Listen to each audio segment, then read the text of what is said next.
Okay, I'm back, cup of tea in hand, and I'm ready for the next video on tonight's exploration of collagen. What do we really know?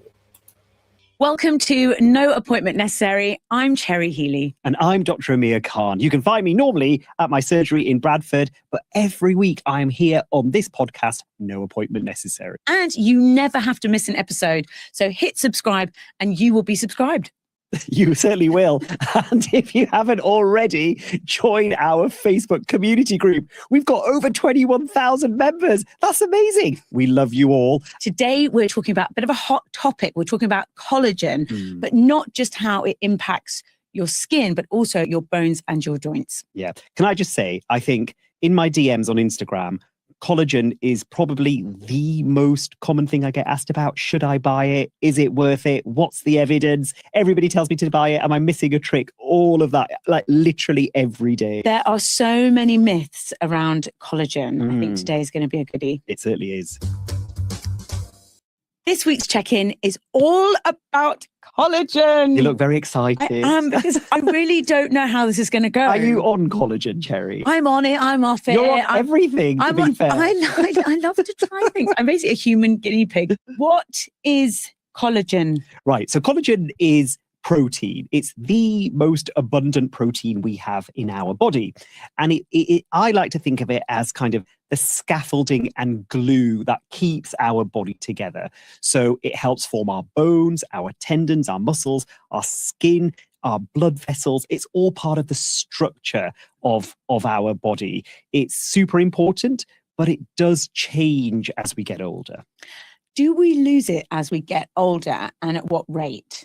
So we do lose collagen as we get older. It's thought to be around 1 to 2% a year after the age of 50. However, menopause plays a big part in this, as it does in everything. Of course it does. I know. Well, the first 5 years of the menopause, there's a real accelerated rate of loss of collagen because estrogen stimulates collagen production. So as it drops, collagen production slows down, and that can affect your joints, your muscles, your skin. So that is why, particularly in those first few years after the menopause, women feel like they've aged quite a lot in a short period of time, but it might just be that loss of collagen that's going on there. What about perimenopause, the 10 years before you actually stop having your periods altogether? Estrogen is depleting then. So is collagen depleting at that same time? Not at the same rate as after the menopause, because with the perimenopause, you've still got spikes of estrogen. It's peaks and troughs, isn't it? And so collagen isn't depleting at the same rate as it would after the menopause. What's really important in this, because people, when they think about collagen, often think, well, the older I get, the less collagen I'm going to make. But actually, there's other things that deplete your collagen quicker than aging. The most important one is sunlight, UV light. When you go out in the sun, that is one of the biggest depleters of our skin collagen. Does anyone else know that? Yeah, that's what we should all know. God, I talk about collagen and beauty and supplements and all sorts all day long. And then you go and sunbathe. I had no idea that sunlight affected your collagen. Totally breaks it down. Smoking is another big one. So if you're smoking, why bother taking collagen supplements? Because you are smoking them all away. And age obviously is one. Genetics plays a factor as well. So all of those things combined deplete your collagen. But I would say UV sunlight and smoking are the biggest factors. Why does UV sunlight deplete your collagen? It breaks collagen down. So as soon as it hits your skin, it starts breaking that collagen down. God, so SPF can protect your collagen stores. Yeah. So think about it, right? Wow. So they should write that on the bottle of they SPF. Should forget skin cancer. Right. It's all about collagen. So if you want something that's pro-collagen, are we back to good old SPF? For your skin, for sure. So when UV light hits your skin and it breaks down that collagen, we worry about skin cancer. Obviously, that is the most important thing. But what it causes is wrinkles, because remember, scaffolding and glue, that is what collagen is in your skin. It keeps your skin thicker, it keeps it plumper, it keeps it moist. So without it, things start to sag and wrinkles start to show, because that scaffolding is being taken away. Why does smoking affect collagen so much? Because the chemicals in cigarettes in particular are, they're so harmful that they also break down collagen. So all of those things, anything that accelerates the breakdown of collagen, means that the production can't keep up with that breakdown, and smoking and sunlight accelerate that breakdown. What about what we eat and drink, like alcohol or ultra-processed foods? Do they affect collagen? To a lesser degree, I would say. It's what you eat that can improve the production of collagen. So remember, collagen is a protein, but it's made up of amino acids. So you need the building blocks of collagen to make more collagen. So I would say having a high protein diet, chicken and fish, if you eat that, or your legumes, I love legumes, tofu, lovely tempeh, legumes. all those kind of vegetarian sources of protein. Make sure you're taking it with vitamin C, because collagen loves vitamin C and protein together. Yep, the two are needed. Like a chicken fillet and an orange. Yeah, or a chicken fillet and some broccoli. Well, like a spinach omelette. Yeah, perfect. We could do this all day. Perfect. Right, vitamin C and protein, they love each other. They love each other for collagen. You also need zinc and copper. So things like nuts and seeds and shellfish as well. Ooh. So collagen is a protein which is made up of amino acids. Yes. And we have that as the building blocks of our body, and we make it ourselves. Can we ingest it so that we boost it and get extra? So this is where the nuance comes in, because that's what collagen supplements are all about, aren't they? They advertise themselves as, you eat this collagen supplement, you take this collagen supplement, you will make more collagen and you will look younger, you'll be stronger, and all your collagen problems will go away. Yes. That is not true. It's not true. Is it not, though? But surely if you can eat things like protein that boost your collagen, then why do the supplements not work? Because they promise something that they can't come through with. They promise that collagen that you take will turn into collagen in your body, and that is not a given. So when you take a collagen supplement, your body will break it down to its building blocks, its amino acids, its copper, its zinc, and all of those things. Yeah. But there is no guarantee then that your body will rebuild that back up into the collagen that the supplement says it will. What it might do is, I need this part of that collagen, the protein, I'm going to use it for something else, because that's where your body's need is. It doesn't mean it's collagen. Remember, only 30% of your protein is collagen. Right. So it could use it for something else. It may use the copper and zinc for your immune system or something else in your body. There's no guarantee your body's going to use that as collagen. But surely if you've got a really good collagen store and you're taking a collagen supplement, your body will think, it means that you've got enough for your skin and hair and good stuff. That kind of makes sense, doesn't it? But if you've In got my a good brain. collagen store already, your body doesn't need to make more collagen, so it will prioritize something else that you do need those proteins for. So you might need it to make hormones, or you might need it for something else. So it's a really delicate balance. So when the problem I have with collagen supplements is the marketing behind them. They promise you the world. You will look younger, your wrinkles will disappear, your muscles and joints will get stronger. And that's where the problem lies. They cannot promise those things.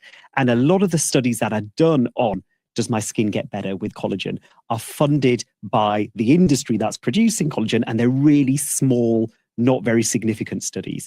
However, there is a however here. So when you look at the real studies where actually the evidence is strongest for collagen supplements, there is a modest, and I mean modest, improvement in joint pain and people with osteoarthritis. So if you want to boost your collagen stores, is it better to do it via your diet?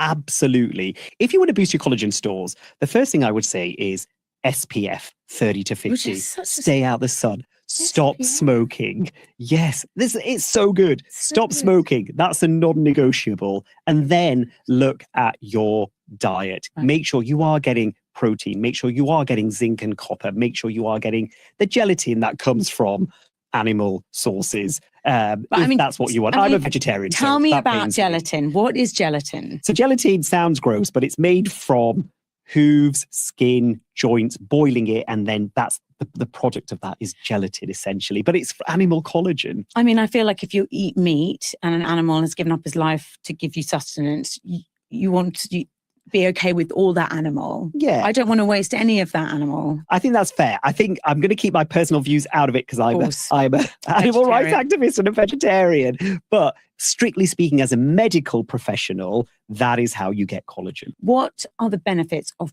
bone broth that you've made at home? So the benefits are, you know what's in it, first of all. So more so than you would from a store-bought bone broth or a supplement bone broth. It's got no additives in it. It's got no emulsifiers in it. It's got no preservatives in it.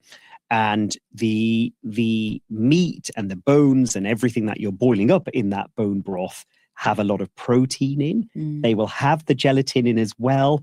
And those are really important building blocks for your collagen. So yes, in terms of... Hang on a minute. I just have to add here, I think this guy's a bit of a charlatan, to be perfectly honest. He's a vegetarian, which means that he's got a bias, even though he's saying that, as a professional, let's say you consume animal products, you can use this, you can use that, but he's then disregarding a lot of products on the market that are legitimately pure collagen, that have no additives or anything like that to it. So he's making too many sweeping statements, generalizations. I have a bad feeling about this guy, but we'll listen to what he says, right? And this is just the first of the exploration on collagen. What do we really know? So we can dig deeper on what he says anyway. But yeah, the charlatan alarm bell goes off with this guy with me. Health benefits, bone broth is a good one. If sunlight damages your collagen, but we need sunlight because of the vitamin D, how do you balance that? So you don't need a great deal amount of sunlight for adequate vitamin D. You only need 10 or 15 minutes a day of that. So he's not even countering in his own needs. You hear how thick he is? He's got way more melanin in his skin than she has, right? So yeah, she only needs 20 minutes, right? And she could get away with taking that early on in the day. It doesn't have to be peak sun, right? So, you get better red light exposure for your eyes at sunrise and sunset, okay? You can take in those UV rays, and that can be good for your vitamin D production in your skin without depleting or destroying or breaking down any of the collagen in your skin, right? So he's not saying that, but he's also only talking about what a white person, shall we say, would need. He's not even taking into consideration his own needs, where he would need more than 20 minutes, right? And then someone with even more melanin in their skin would need even more than that. If you remember when we last covered the vitamin D versus hormone D, what do we really know exploration, we watched 3 videos and at least 2 of them talked about that, about how much more someone with more melanin in their skin would need. And there was that Dr. Berry Pierre, who said, and I misquoted him in that live stream, but I've rewatched it recently, what he said. And he says that what people call black people, right, people with the most melanin in their skin sort of thing, they need 4 to 6 times the amount that someone who one might call a white person with a lot less melanin in their skin needs, right? So let's say she needs 20 minutes. Someone with a lot of melanin in their skin would need 2, 4, 6, 8, 80 to 120 minutes, right? So an hour and 20 minutes to 2 hours of sun exposure, not 20 minutes. So he's not even taken into consideration that. It's like he's spouting a narrative or something. Honestly, really is annoying me. Anyway, let's continue with this. Actually, when we look at the evidence in terms of SPF and vitamin D, there isn't really a correlation between people who put SPF factors 30 to 50 on of them having low vitamin D, because there's a good chance if you're putting that level of SPF on, you're out in the sun anyway. So that whatever sun you're getting, despite that, is still making vitamin D. So SPF is still worth it. You'll get your vitamin D and you'll protect your skin. Yeah, from all sorts of damage. Fine. Is it true that the less collagen we have, the more wrinkles we have? Yes, absolutely. So that collagen in your skin is keeping your skin kind of tighter, it's keeping it thicker, and it's helping with moisture as well. It's the structure behind the skin. Once you've lost the collagen in your skin, can you put it back? You can reduce the rate at which you lose it, and that is the diet, that's the sunlight, that's the smoking. You can't fight aging, you can't fight genetics.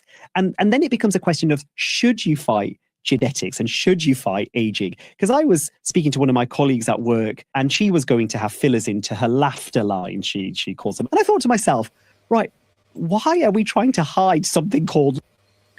Did you hear that? He didn't give a yes or a no. He's like a politician. He's really annoying me.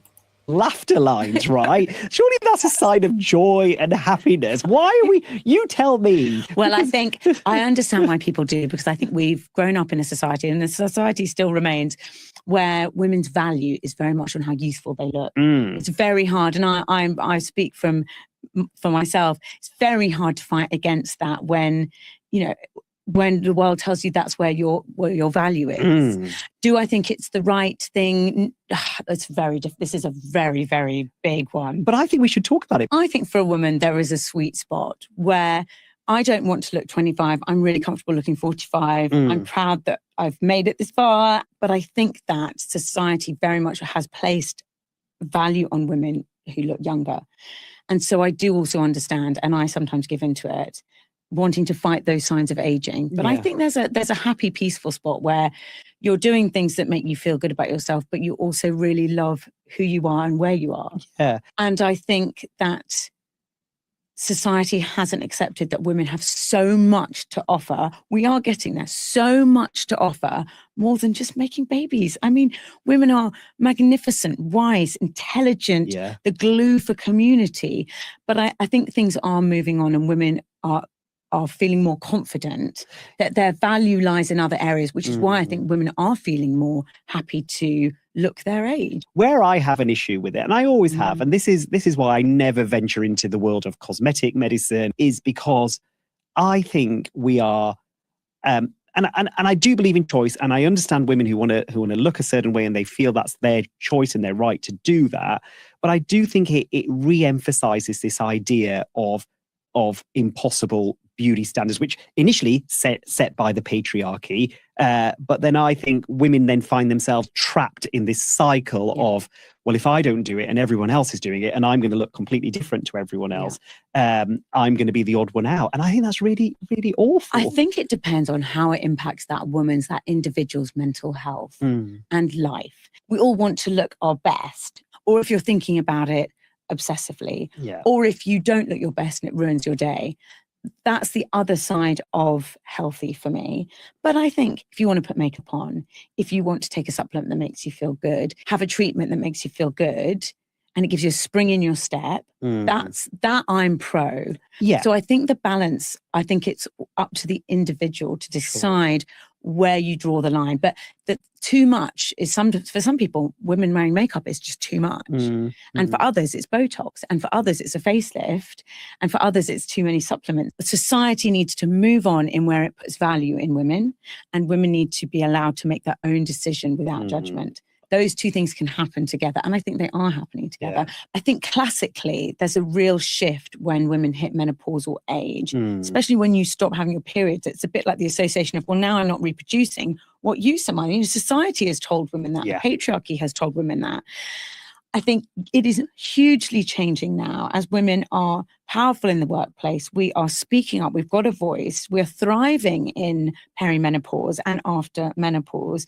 We're having our best chapters. So that revolution is happening. And I'm really proud to be part of that revolution. I think all the women in my generation are part of a magnificent, huge change that women haven't seen the likes of for a very long time. It's wonderful. Yeah. But I think that women still sometimes feel invisible at menopausal age. And I think whatever that woman, whatever Susan wants to do to feel good, whether it's a face treatment, whether it's brand new wardrobe, whether it's a new fitness and health regime, whether it's I know you're not a big fan of supplements, I completely understand. But for me, they're about the psychology. If that supplement makes that woman feel banging in the morning and just like, yeah, I'm going to go and fight the dragon, I'm really pro it. I agree with almost everything you said there. I love the idea of women having this brand new lease of life after the menopause, because for so long, value has been placed on women only in their reproductive years. And once that's over, that value disappears. What I have a problem with is the vulnerability of the pressure that women feel to look younger after the menopause, obviously, let's say after 40, and then the wellness industry or the bullshit industry coming in and taking advantage of that vulnerability. And I think that's where collagen supplements lie for me. Right. Not because they're not giving it for joint pain. They're not. They're selling it for you will look younger. And they do not have the evidence to say that for sure. And the evidence that they cite are really poor studies which have huge competing interests, because the people funding the studies are the people selling the collagen. And so as someone who has nothing to sell, I can say hand on heart that your diet, your lifestyle in terms of sunlight and smoking will do far more for you than a collagen supplement. And if you're feeling the pressure of, I don't want to have a wrinkle, I don't want to do this, really, perhaps we need to have that discussion. Why is that the case? Because whoa, right? I know someone with arthritis and things like that, and their doctor prescribes them a very high grade, no dodgy toxins and fillers and junk in them. It is pure collagen, and you can check the ingredients on that. You can go and check these. Like, there's a lot of products on the market that are good, and they're not advertising them as this is going to make you look beautiful forever. It is, this will help you with your joints and your bones. This guy, anyway. It's just normal aging. But I so get it. I so get that if someone's like, oh, this is going to, reduce your wrinkles or tighten your skin, I want that. And I don't mind that I want that. But what if they're selling you nonsense? That's different. That's different, because that's a waste of money. But if someone's got something really... Not all of them are selling you nonsense. What do you mean, what if? You can't say that, aging at the age of 30 and 40 is normal, when no, it isn't. All you need to do is a lifestyle change. And that may include increasing your collagen consumption. What the fuck is he on about? Really fab. That's I use an amazing face cream and it's really helped my skin. That is a really positive thing in my life, and it really works. I agree. Yeah. Evidence-based things that work, yes. Things that are snake oil, no. Yeah. Surely if boiled bone broth is good for us, then the supplements are the same. The boiled bone broth is good for you, but this, again, it's same as the supplement in that you'll drink it and you'll have it and it has health benefits to it. But again, there's no guarantee it will build itself back up to collagen. I think of it a bit like the Terminator in Terminator 2. When he starts off as the bad Terminator and then melts down and then melts back up into the bad Terminator again. That is not what happens to collagen. What kind of analogy is that, man? Collagen and bone broth. You can get some extremely good, highly nutritious, no toxic substances in them. They are literally freeze-dried bone broth, and all you have to do is add water and whip it up and neck it, right? And it's great for your gut health. It can help with healing a leaky gut. You know, if you're going through a fasting stage and you're doing an elimination diet, you can take in some bone broth to help speed up the process of healing your gut. And in that bone broth is high doses of collagen. What? In your body, it doesn't melt back down and then melt back up to collagen again. Right. It melts down. Right. So tell me what happens. Okay. So break it down. Drinking my drink. Drinking your drink into your gut, Mhm. it gets absorbed from your gut into your bloodstream, through your liver, whatever. And then your body will break it down into its component parts. Right. So the different amino acids, which are the building blocks of the protein that make up collagen, and things like the copper and the zinc, because there's all different things that make Right. up collagen. It's a bit like a jigsaw puzzle that's been pulled apart into its pieces. Right. Then each piece your body will look at and think, right, do I need this to make collagen, or do I need it to make something else? Actually, Cherry has a need for something else. So I will use this piece of the jigsaw puzzle to put into that picture over there, Right. and this piece over there. It doesn't mean it's going to rebuild that jigsaw puzzle to the original picture it was of. Right. So you ingest the collagen, it goes into your body, it splits off into its different elements, Yeah. and those elements go walkies wherever they're needed. Wherever they're needed. So there's very limited evidence to say that ingesting collagen will improve your skin. What about bones and joints? So as we said earlier, there is some evidence of modest benefit in joint pain. So the way I'm wording that is really important. Joint pain. So it's what people report as better symptoms, not necessarily a reduction in what's going on in that joint in terms of inflammation and bone rubbing on bone, which is what arthritis is. So when we think about arthritis, we think about pain in people's joints. And what's actually happening there is a joint is where two bones meet and move usually, but they have cushioning around the surface of those two bones because we don't want the two bones rubbing against each other.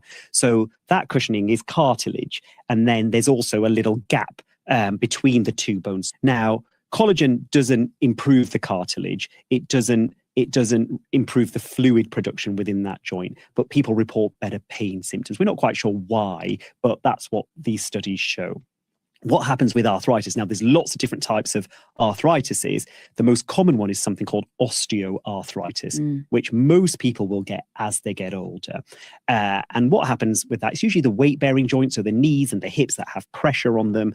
That space between those two bones where that fluid is gets less and less, and the cartilage surfaces start rubbing on each other. And that is what causes pain. Over time, that cartilage will wear away, and then the bone starts rubbing on the bone, and that's really, really painful. How do you prevent or slow down osteoarthritis?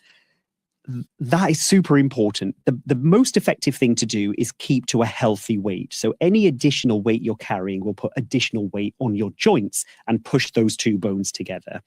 Movement really helps as well. So keeping active helps stimulate the production of fluid within that joint, that lubrication fluid. The more you move, the more fluid you produce, the more lubricated that joint is. And that reduces pain as well, which is why we often ask about morning stiffness, in joints. In joints, because when you've been asleep all night, I'm going to sit here really quietly. when you've been asleep all night, your joints haven't been moving, so they haven't been making that fluid, so you can get really stiff joints in the morning.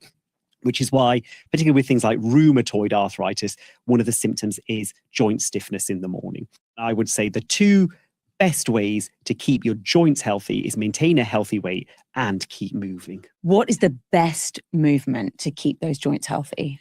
Any movement is good movement. So when we talk about joints, it's just keeping those joints moving and lubricated. When we're talking about the health of your bone itself. So now we're going deeper into the bone. We're moving away from the joint. So when people think about bones, they think of them as a solid structure. If you were to cut right through them, it'd be a solid structure. That is not true. It's like a lattice work, a honeycomb almost inside of there. It's very aerated. And so that is what happens with osteoporosis, which is thinning or weakening of the bones, is that the space between those bone cells gets bigger and bigger. So it's almost like an arrow. Like a Swiss cheese like or an arrow. Yeah. Right. So it's like that inside That's of for the savoury and the sweet people. That's an option for everyone. So what we know about bone health is up until about the age of 30, 35, the production of your bone outstrips the loss of bone. Right, so you're making lots, you're losing some, but you're making enough to negate it. Yeah, and that's the same with bones as well. So you're replacing old bone cells with new bone cells. That's how you maintain healthy bone. Unfortunately, and it's only after the age of 35, that process balance is lost. So you're actually losing it quicker than you're making it. How do you keep your bones healthy after the age of 35 when you start to lose that density? So movement is key again, but now this is where specific movements come into play, and that is load-bearing or weight-bearing exercises. So walking is good for your health in general, but it's not the exercise for bone health. You need to do something that really impacts your bone, because what happens is when you're doing high intensity or impact workout. So I'm talking about climbing stairs, perhaps hopping or skipping or doing lunges or lifting weights. Anything that moves your muscle against resistance sets off a whole cascade of events. So your muscle sends messengers called myokines to your bones saying something is moving me against resistance. Your bones have cells in them called osteocytes. Now, these are like sensors. They pick up movement, but they pick up specific types of movement. And if there is movement against resistance, they think, right, something's happening here. We need to make ourselves stronger, because whatever this resistance is, if it pulls too hard, we might break. So it will send a message to your bone production cells, which are called osteoblasts, to go, right, go into overdrive, start making more bone, please. And it slows down the loss of bone and produces more bone. So the more resistance you do, the more that cascade of events takes place and the more bone you produce. That is absolutely amazing. It's great, isn't it? Shall I tell you something else? Tell me everything. And only because I like metaphors, right? So I like to think talking to the right girl. I like to think of our bones like trees almost. So if you planted two trees together, and one tree was in a windy place and one tree, the exact same tree, was in quite a calm place, the wind, the movement of that tree stimulates that tree to grow thicker rather than taller, so it's more stable, whereas that other tree will grow taller rather than thicker, because the light is the most important thing there. It's the same for our bones. The more movement you do, the thicker your bones become. Bones and trees, we're the same. So your muscle and your bone talk to each other all the time. So by moving your muscles, by lifting those weights, by doing those squats, climbing those stairs, you're activating your muscles, which is activating your bones. Yeah. And that is making them denser and less Swiss cheesy. Yes. What happens as you get older, especially as a woman, what happens to your bones if you're not consciously keeping them strong? So estrogen plays a key part in bone density in women. Now, as estrogen levels decline in the menopause, you produce less bone cells because that estrogen is lost. And so bone loss is accelerated. So women after the menopause are at increased risk of osteoporosis. And the risk of all of that bone loss is a fracture. That is the end game, isn't it? You fall over, and it doesn't have to be a dramatic fall. You could just trip over something. And because your bones are thin and fragile, you break. And that becomes a massive issue, because the older you are, the more likely that is to cause a long-term disability and even death.